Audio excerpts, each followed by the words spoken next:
Hey folks, Brian here at Bundle Sticks Farm, January 2024. Looking back on 2023, our first year farming here, and our first year for growing broomcorn, which we used to make brooms. So for anybody that's interested in growing broomcorn, maybe our experience will be interesting for you to see. Here it is, story of a broom. All brooms start with the seed of the broomcorn. And for us, the field preparation started with mowing strips. So this is a BCS walk-behind tractor with a flail mower attachment. We're mowing the strips that we'll be planting. Later we came through with the BCS again with the rototiller and tilled those strips. And the strips are just what we're gonna plant into, and we're doing strips to minimize the disturbance to the soil. To prepare further for planting, we're adding a mixture of chicken manure, compost, seaweed, some bone meal and blood meal to the soil.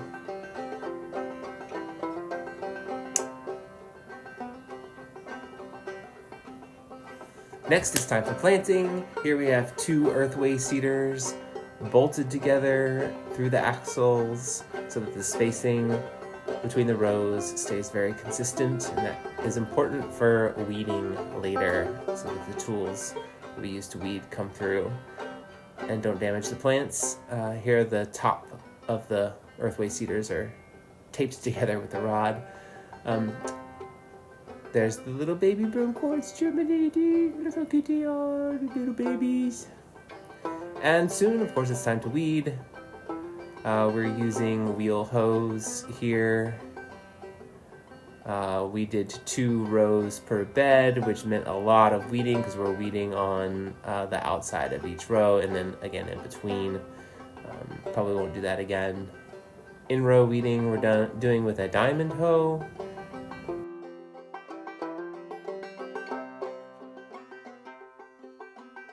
And this is what it looks like a couple weeks after emergence.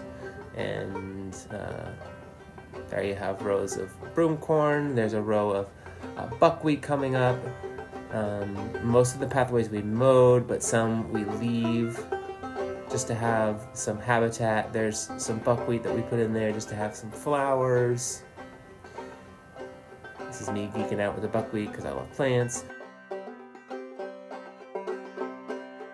A little bit later, here we are going through and doing the in-row weeding, which means sometimes we have to bend down and get the weeds by hand. And there's the strips, the pathways that we didn't mow, with a lot of insects and activities. Here, the broomcorn is really starting to get established. It's got those extra roots at the end that help it stand up. Here it is at almost full maturity.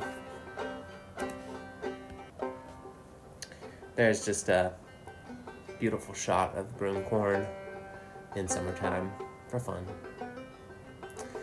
There's a buckwheat that we put in every once in a while, keeping the pollinators happy, contributing to biodiversity. There are cowpeas here growing in between 2 beds of broomcorn.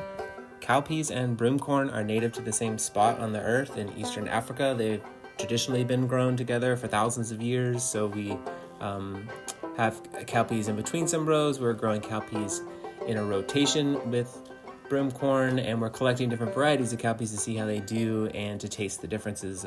They make really yummy dry beans. They're also a great forage for livestock.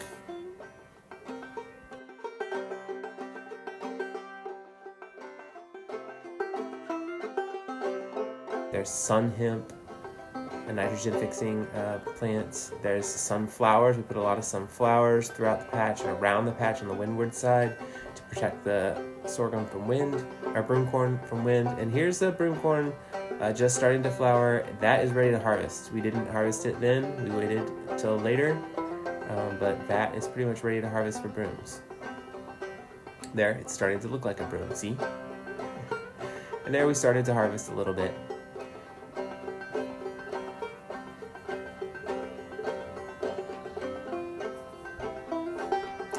harvesting by wheelbarrows, quickly graduated to using the truck with a trailer. We did this pre-drying in the sun on the trailer for a little bit, for like a day or half a day even, before bringing it into the barn. We really liked that. And after the harvest, we're returning most of the biomass of the crop to the field using a BCS flail blower. Here's inside the barn.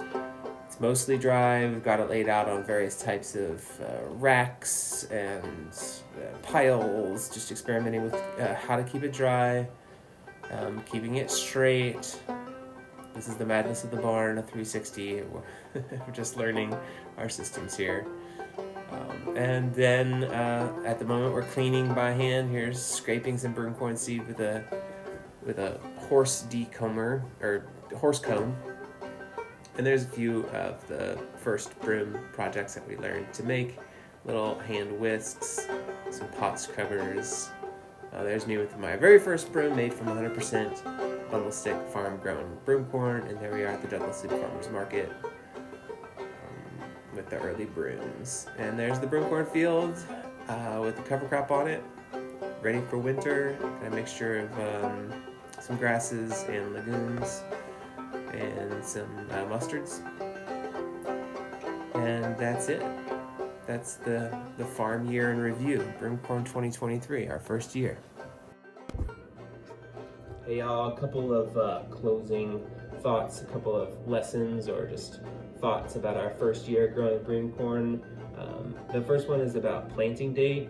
I think that we're going to try to plant more of our crop a little bit later.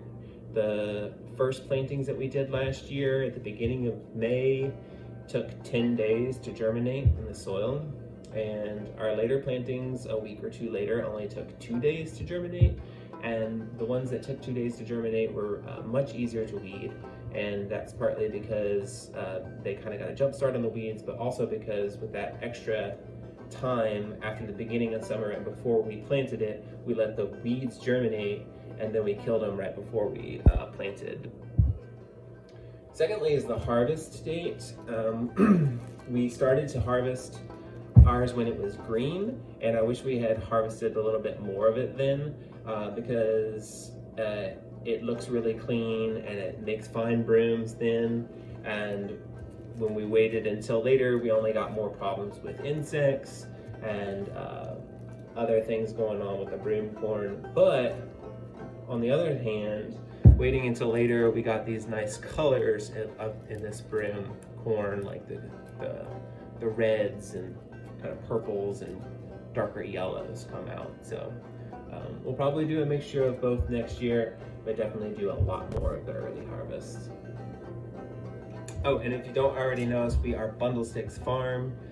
We are a nonprofit farm in Lanesville, Indiana, dedicated to growing craft materials and doing education programs around crafts that are using the materials that are raised here on the farm, and to building biodiversity. You can find us on the lines at Bundle Sticks Farm.